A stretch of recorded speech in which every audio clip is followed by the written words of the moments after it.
Hi and welcome back to my film and TV channel. We're going to have a look at a bit of interesting way of you've seen Blind Date and you've seen obviously where they go into a restaurant and they meet up for the first time. Well, this is a bit of a play on it. Well, a very weird play on it, a Saw-like play on it. We're going to look at a horror that's called Soulmates. Please, if you're new to the channel, push that subscribe on, push the bell notifications, everything film and TV. Of course, great to have you on board. Spread the word, and yeah, your comments on this film or anything to do with film and TV, great to hear from you.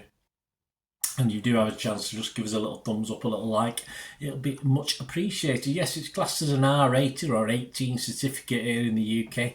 95 minutes. And what's it about? Well, it follows Alison and Jason, two unsuspecting strangers who must find their way out of a nightmarish maze where they were forced to get into as part of a twisted new dating service. Yes, God help us all. Created to help find them their soulmate, hence the title.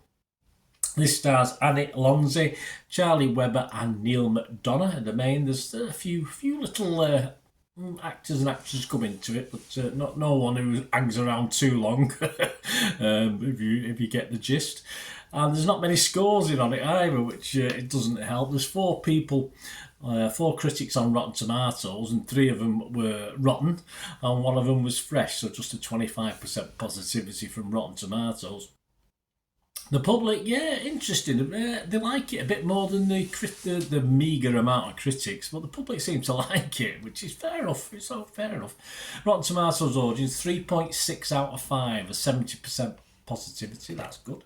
And Internet Movie Database, we've only got 75 scores as I'm recording this on the 1st of November.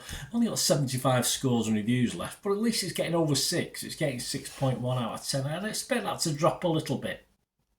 So really, that just leaves you with my little thoughts and opinions. I sort of knew the twist. There's a couple of twists, but I knew the main twist. Of course, but it wasn't. It still wasn't the worst way to spend 90 minutes, because even though you sort of think you've sussed things out, there's always a possibility you might be wrong. So it's always worth watching the film and getting involved. Okay, it's not quite as good as, say, 3 or 4 of the Saws. The Saw 1 and 2 I thought were brilliant. I think Saw 10 is okay, and I think there's another one that was okay as well. Alright, so it's not quite as good as the good ones, but it's probably better than some of the ones that aren't so good. We've had 10 of them after all, haven't we?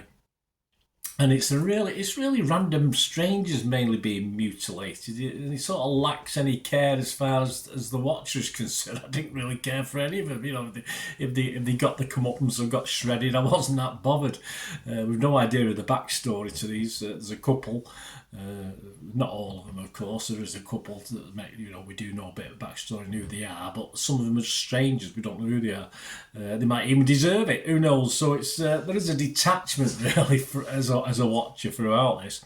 The 2 leads for me, because it's all based around the 2 leads, of course, have to be investable. And I thought, though, Alonso performs pretty well. I wasn't overly impressed with Webber. He leaves a little bit to be desired.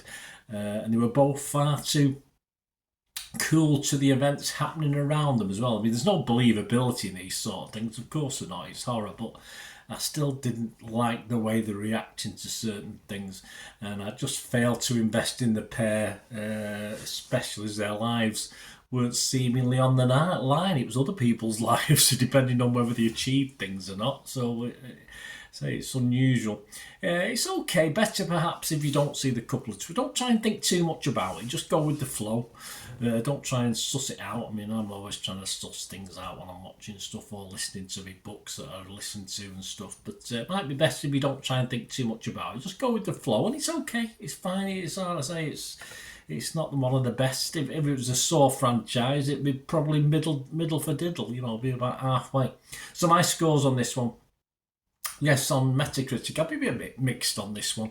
Rotten Tomatoes, I would have to be just rotten, because obviously, even though it's an interesting premise, it never quite works, and we've seen it all before, so I would be rotten, but it doesn't stop me scoring it. If it gets less than a 5, I don't score it, but I am going to give it a score.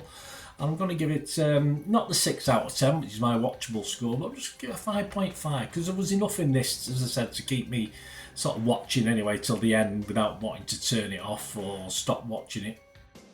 So I'm going to give it a 5.5 out of 10, which is okay, which is fine. But as I say, try not to get too involved, and you certainly won't get too involved in the characters and the people getting killed because you don't know much about them. But there you go. Anyway, let me know what you think, guys. Great to hear your thoughts on this little film, Soulmates. So thanks for watching. Share us your comments. Great to hear from you.